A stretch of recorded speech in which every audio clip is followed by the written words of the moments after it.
Tama ba yung ginagawa mo sa akin? Ikaw ba yung nurse? Nandyan ka na naman, pasulap-sulap sa'kin. Lagi-lagi.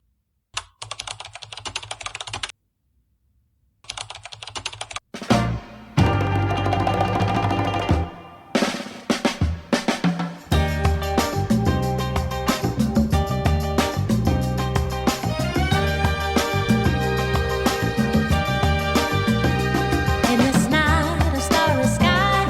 Guys, welcome to my vlog. Today as a nursing student, I'm going to the operating room since I'm the one of the nursing student to assist. Going to the OR na. O yan mga Karinas, ayos ng konti ang camp pero dapat shh lang ha. So here we have Mom Liza Cruz. A strong, independent, single mom. I can't imagine how painful she had gone through, but he stayed strong and I'm amazed by that. Wait, we shouldn't be doing this because that's unprofessional and unethical. Instead, we should be doing this. Excuse me, ma'am, can I ask a permission to take a video for educational purposes only? Para saan? Para sa pag-assist po ng panganganak ng isang pasyente. Ay, hindi pwede. Kasi it disrupts the operation and it's against the patient's privacy. Okay, sige ma'am, thank you for informing me.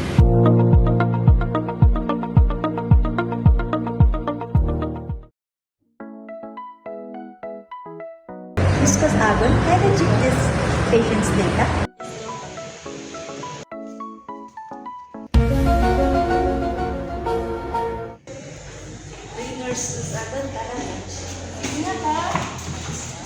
Alam mo ba, may kwento ako sa'yo?